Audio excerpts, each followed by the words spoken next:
divorce rate in California is how much now? Well, in 2013, we told everybody in 2014 that the statistics said 75%, but just based on how busy I am, I would say that we're probably still within that ballpark for sure. So 75%. Yes. That's a staggering number. Absolutely insane to me. Are there any statistics that you know of that talk about the financial consequence of a divorce? Is there an average cost or anything like that?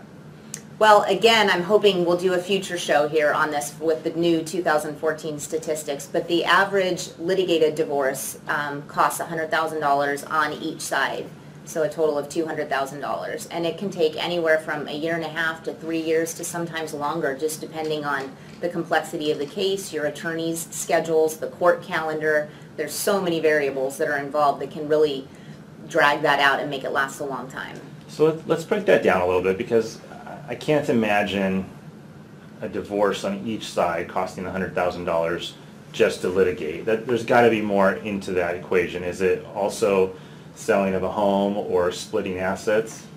Or is that just the true cost of That's legal usually fees? the true cost of legal fees. There may be some, there could be a forensic accountant involved in that scenario, and that can get expensive, or a quadro needing to be done to divide a pension plan.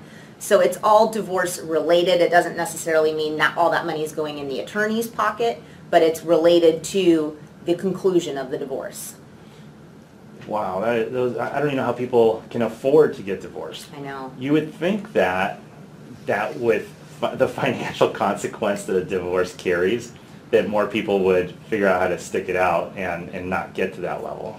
Or use mediation as an alternative, because it's much more cost effective. Okay, so let's talk about that for a second.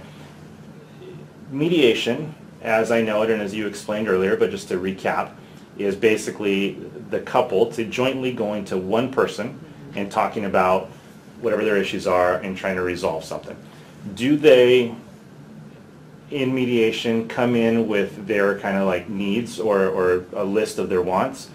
Or do they come mostly and say, Colleen, tell us what we deserve, because we can't decide on our own? It's probably a little bit of a combination of both. Sometimes people will come in and say, we've already talked about X, Y, and Z, and we know what we want to do with that. So we have these outstanding issues that are D, E, and F, and we're going to need your help with that. And sometimes they come in and they have no idea what should even be discussed, because this is the first time they're doing it. And then I'll guide them through the process, and I usually, do it issue by issue so that it doesn't get as overwhelming. And before the show, we talked a little bit about other mediation companies, and you were actually kind of shocked yourself as to how little they do in comparison to what you do. Break that down for us and explain what a good mediator should do for you. Okay, so some things that you should look for, ideally working with an attorney mediator, because they can give legal advice, and that's huge when you're going through the divorce process. You need to have someone there who can tell you what the law says and explain it to you. So that's first and foremost is something that I think people should look for. You want it to be as much of a one-stop shop as possible, so that you are working primarily, just with your mediator. You're not also having to go meet with a financial advisor to figure out how to divide a 401k or prorate a pension. You're not having to go work with a CPA to figure out whether or not you should be claiming your child on your taxes or your spouse should, or who's going to claim the tax deductions for the home, and things like that. And those are all things that I provide as part of my service. And then, I even go so far as to have my notary certification, so that we don't have to bring in a notary at the final signing, and I'm just able to do everything, and it really makes things easier for my clients. Those are some things that I would say that you want to make sure you look for when you're looking for a mediator.